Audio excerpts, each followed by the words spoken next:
G'day, welcome to Dave Joshua Ford Live, episode 110, and on today we're taking a look at how to remap a Stream Deck XL to a Stream Deck Studio, which has been a project of mine that I've been wanting to do for a long time because I got a ton of investment in an XL layout. So we're going to take a look at the Bitfocus Satellite Module that you're going to need to set this up, how to link the surfaces and get the buttons rearranged, and then looking at duplicating the surface for multiple surfaces that you might have in there. So just to back up and let you know what I'm talking about, the Stream Deck XL, really great production device, and I've done a ton of development around this over the last 5 years of building profiles that are really built for like an 8x4 layout. And then last year, Elgato came out with the Stream Deck Studio, which is sort of a rack mountable one you'll see towards the bottom here. But the button layout of that is different. It's more like 16x2. And so the challenge is, how are we going to fit this layout, which is 8x4, into a 16x2?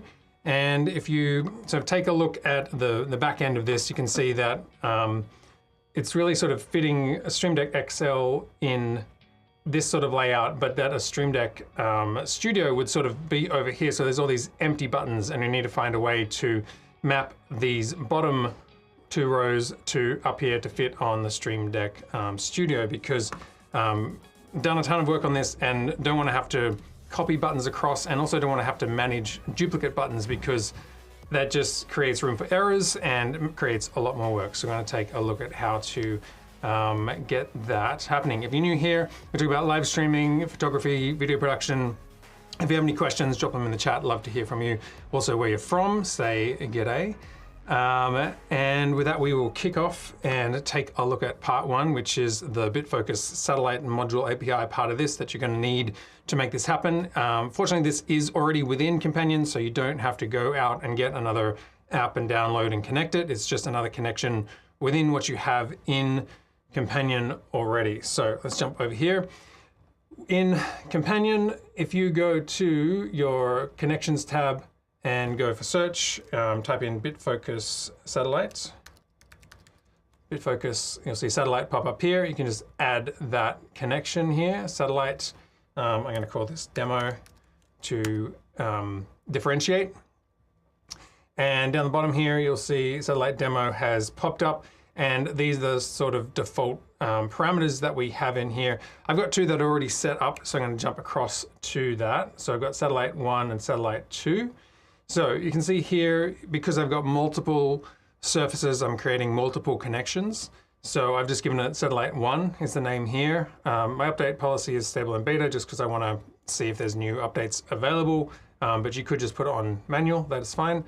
Target IP, now, normally with this module, it's really to connect one Companion instance to another Companion instance. So you would probably put in the IP address of that secondary Companion instance that you want to control buttons across 2 Companions.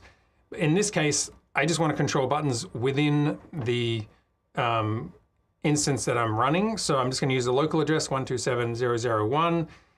You can leave the target port as the default, and this is just going to reference buttons within my Mac Mini, which is running Companion. You can see .11 is where that is sitting on my network, so that's the IP address of this Companion installation, and then the 127.0.0.1 is just going to reference itself.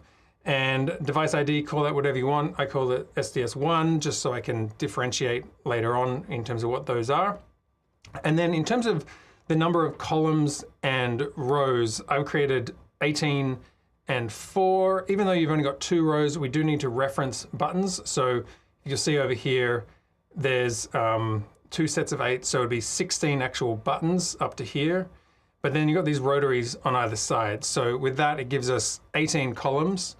And I want to be able to reference 4 rows. So even though these ones aren't going to show up on the Stream Deck Studio, I want to be able to reference them, which is why I've created 4x18 in my settings here. If I jump down to, where did we go? Under Connections, down to, got a lot of things here. All right, this one. And I've just left it as low default, and then you can hit save. and you'll need to create one of these for each, a new connection for each satellite surface that you want to create. I've got two of them, one in a video rack and one in an audio rack, and so that's why we need two different connections, otherwise they would just mirror each other, and you want to have different operators doing different surfaces. So that's the module side of it. If we now take a look at part two, we're going to look at the surface setup and the button preset mapping. So this is configuring the physical to virtual button chain. Let me jump over to my little slide deck here. This is what we are taking a look at, which is trying to move the 8x4 layout of a Stream Deck XL across to a Stream Deck Studio. And so you can think of it like this. If you've got the physical surface here and you are physically pressing these buttons on the Stream Deck Studio, these buttons are going to be then mapped to this satellite API module that we just created there. And then that module is connecting to a page on Companion where we have rearranged the button configuration basically so that, you know, any buttons up here are referencing the buttons down here. So what that looks a little bit like in a layout, this is my home page here for just an XL, but there's plenty of canvas there, and a Stream Deck XL would normally lay over the top of it in that kind of configuration. But then when we bring in the Stream Deck Studio, that's going the first 8 buttons here, but then the other ones are blank. And so what we need to do is make sure that the buttons that we had configured here for the Stream Deck XL can be referenced over here on the Stream Deck Studio without having to copy any buttons across. So essentially, I'm creating a profile where this button here, instead of referencing 08, is going to reference this button here, and so on for that one. All right, so let's jump over to our connection. So we've created our connection. In the chat is links to my website where you can download a free configuration page, and if you import that, then that will speed up the process for you. You can just go to import, import configuration, you grab the configuration page, and you need a blank page to put it onto. I'd put it onto 100. It's in there already, as you can see, but you'd select a blank page in Companion. If you haven't created that module yet, then let's get rid of my face here. This would say create new connection, but I've already got 3 of these instances, so it's by default mapping to satellite 1. And we'll come back to, once we've done this, we can use this to map to satellite 2 and 3 and so on. So you just import to page 100, and then if we go over to page 100, you'll see that, again, this has already been configured to, this is the rotary on the end, and then there's a blank button here, and then you've got your 16 by 2 in terms of the Stream Deck Studio button layout, and then the other rotary on the end and a blank button here. And then there's also a little exit button that I've put in here so that you can, on a different surface, just exit this surface, and I'll explain that in a sec. But let's jump over to surfaces, and we can go down to our surfaces. I've got a whole bunch in here. The ones that I want to look at are these 4, these ones. Okay. So we look at the IP addresses here. You can see that .38 and .39 here is my actual physical Stream Decks that, Stream Deck Studios that are connected to Companion. But when we added in that module for the Companion satellite, it's added in a sort of virtual surface here. And remember, we gave it the address of 127.0.0.1, and that is showing up here. So now we've got 2 real surfaces and 2 virtual surfaces. So if we start with the surface 1 and click on settings, and you can see that I've unchecked use last page at startup. Really, you just want to point this physical surface to the virtual surface, and I'm setting up these buttons for the first Stream Deck Studio on page 100. Could be whatever page you have loaded that into. And I've offset the horizontal axis by -1 to account for that rotary that we had on the side of it. And everything else, I usually run the brightness about 50% just to kind of save it. And that's all we need to do for that one. So now we can go to the number 1 surface. If I click on settings, and this is where the virtual surface is now going to point to the actual pages within your companion profile. And so you can see here, currently my Stream Deck Studio 1 is sitting on page 3, but by default it's will start up at page 68. So Casa, that's my Wi-Fi switches. So it means that when I turn on my rack at a venue, then on the Stream Deck Studio, all of the powering on options are there to turn on lights and different bits of equipment to power up the rack. So that's just the way that I've set that up. But these are the ones that would be referencing actual pages in your configuration. And again, I've offset the horizontal axis to -1. All right, so if we jump over to page 100, you can see that this is referencing pages in my configuration. And I can actually, on my Stream Deck, control this one. So as I am, let me just jump over to a better layout. So what I've got here is essentially the same as, remember I had my Stream Deck Studio, this is what it is in the rack. And so from my other surface, I can actually change what the buttons are because it's all sitting on that same surface. So it helps for a demonstration, as well as, if you wanted to direct your audio operator or video operator to a particular page, you could jump into that surface and actually move them to a page with the buttons. This is where let's go to scene and come back to this one, and I'm gonna,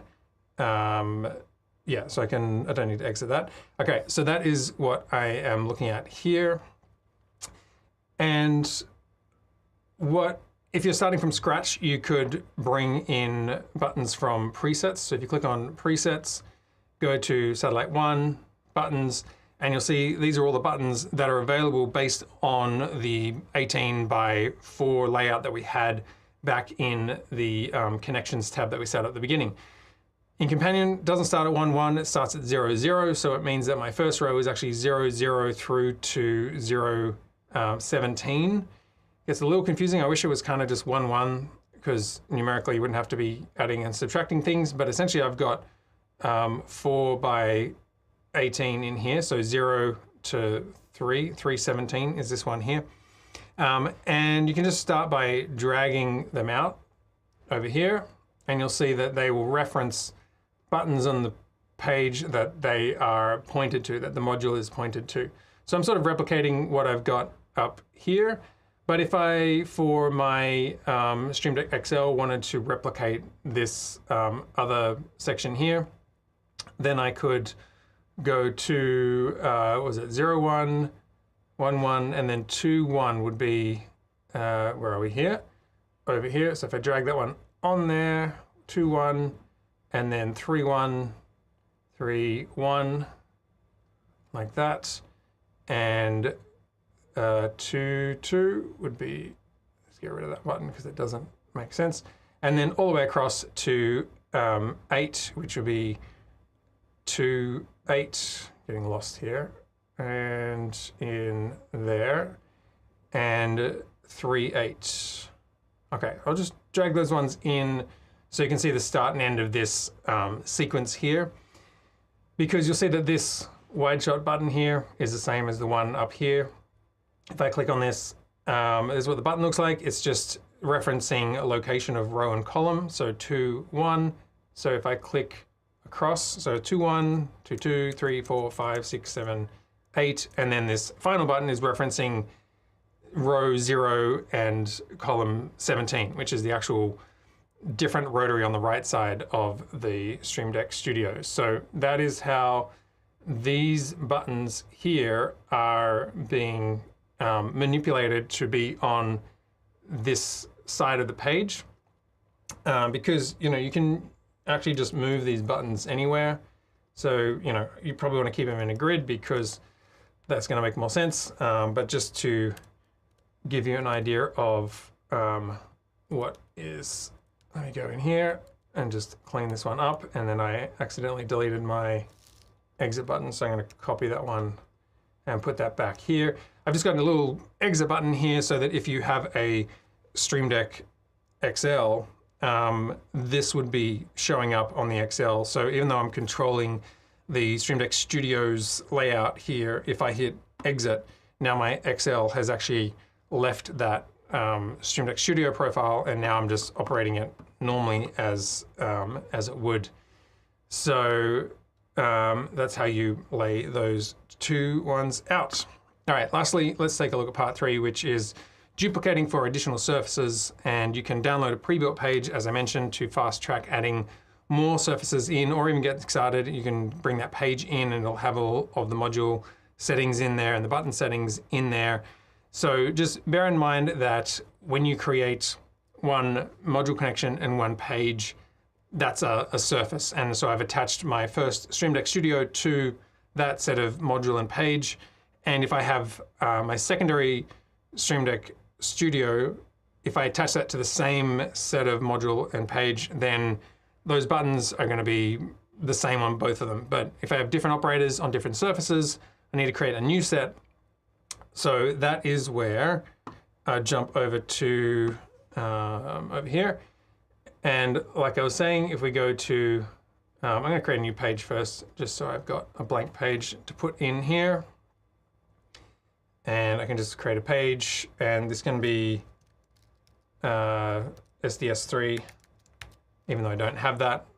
So I'll add a page. So down the bottom here, and so if I can navigate to that, you can see that Stream Deck Studio 3 is blank and ready to roll.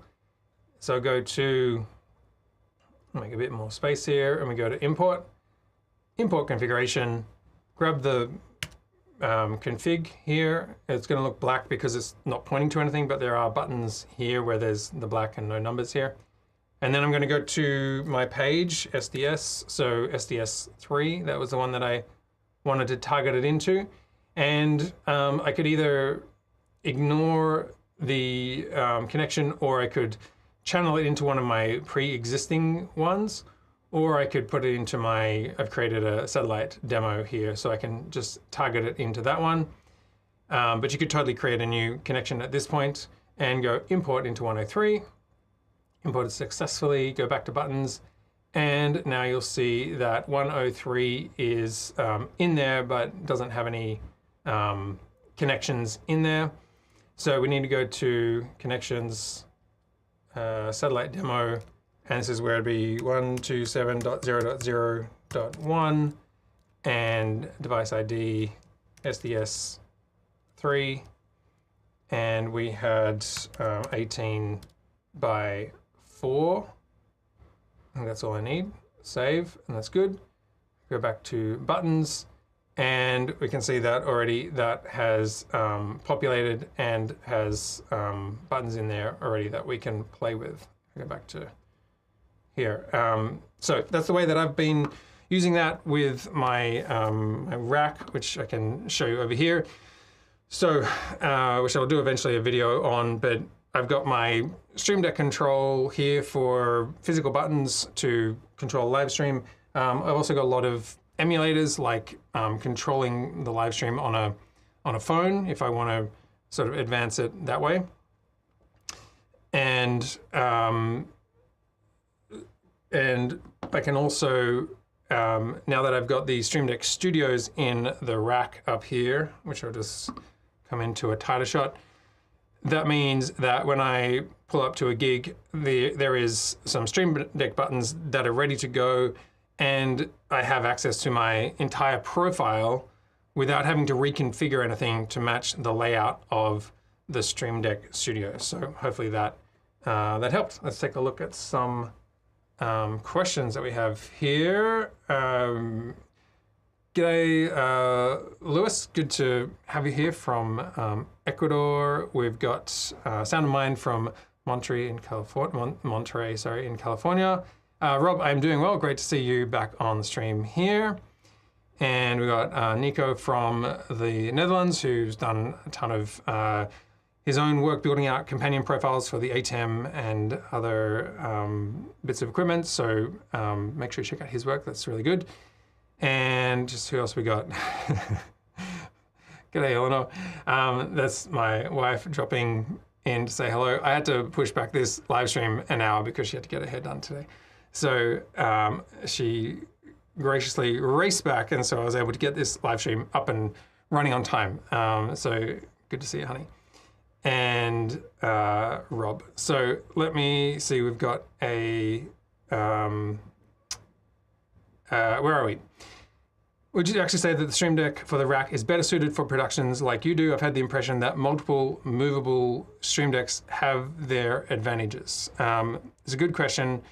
I think it's like there's so many different aspects of how a production could look, or whether you're portable or fixed in a studio or you're moving around. Look, Elgato sent me these Stream Deck Studios, and I was able to make some videos on them.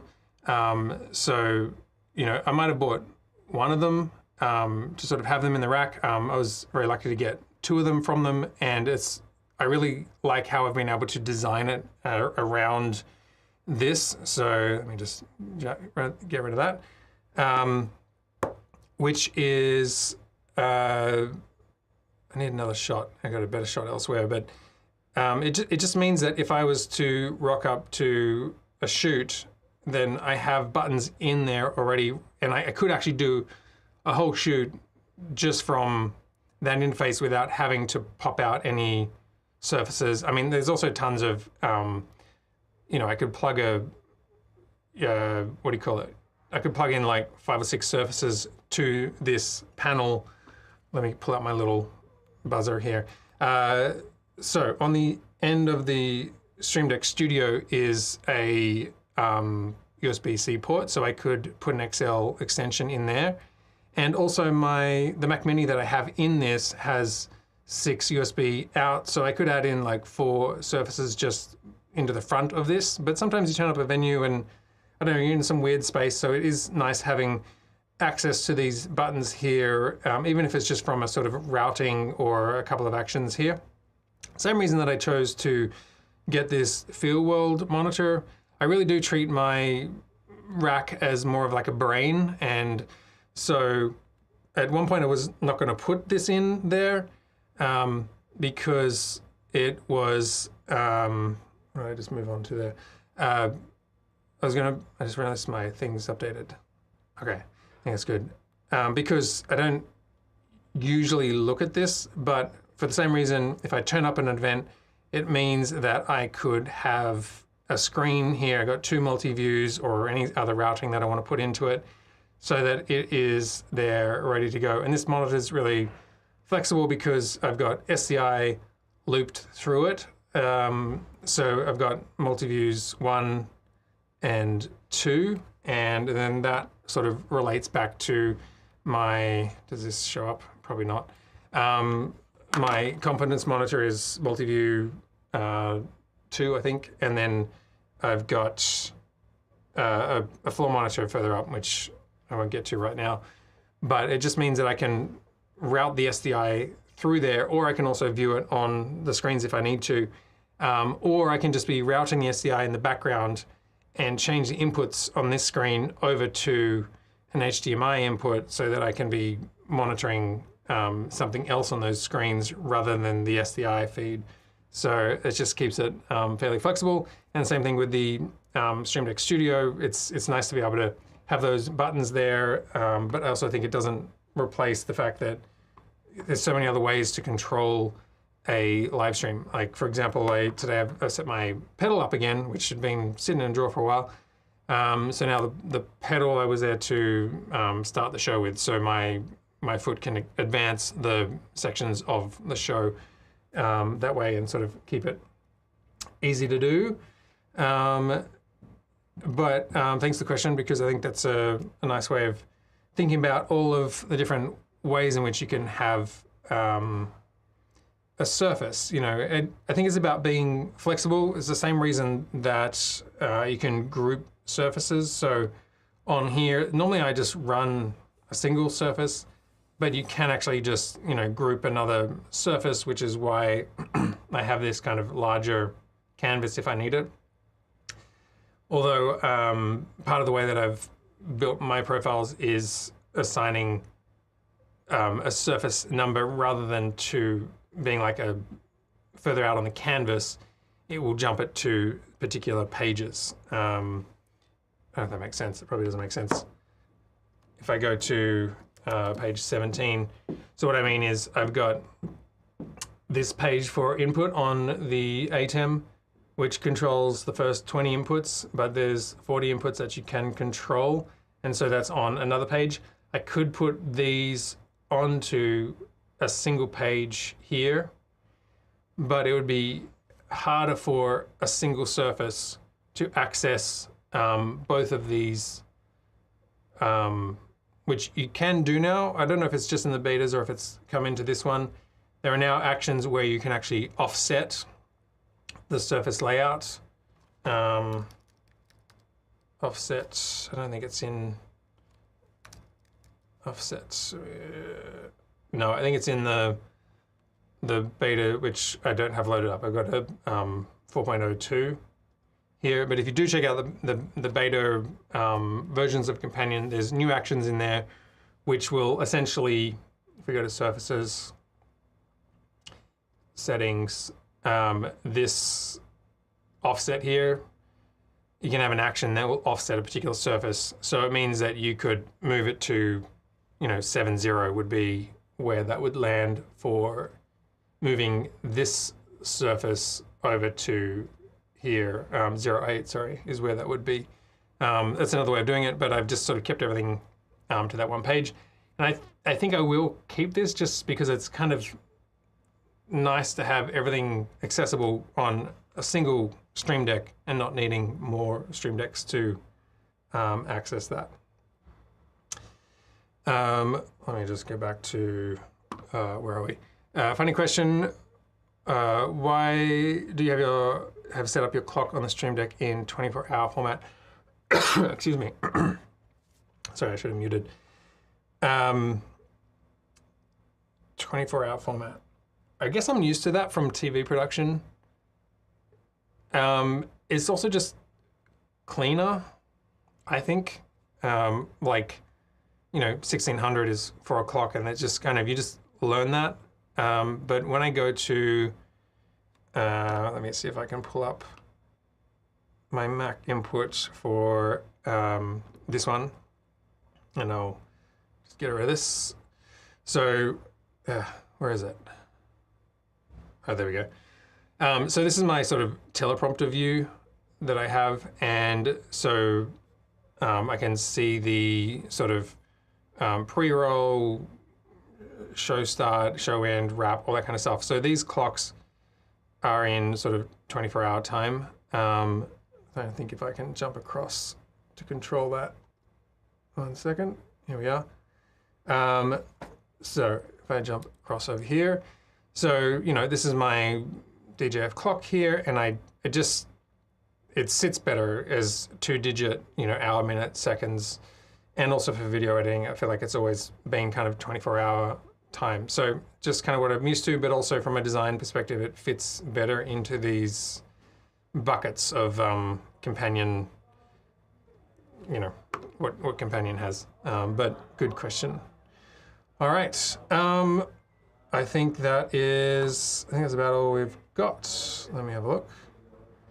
All right, well, hopefully that helped give you an idea of how to map a Stream Deck XL over to a Stream Deck Studio. It's going to help a lot by not having to reconfigure your profile. You can just have the one profile, and then the surfaces will speak to different parts of that profile, and hopefully that'll make it more manageable, fewer mistakes, fewer buttons to manage. You can just have a single set of buttons rather than replicating it.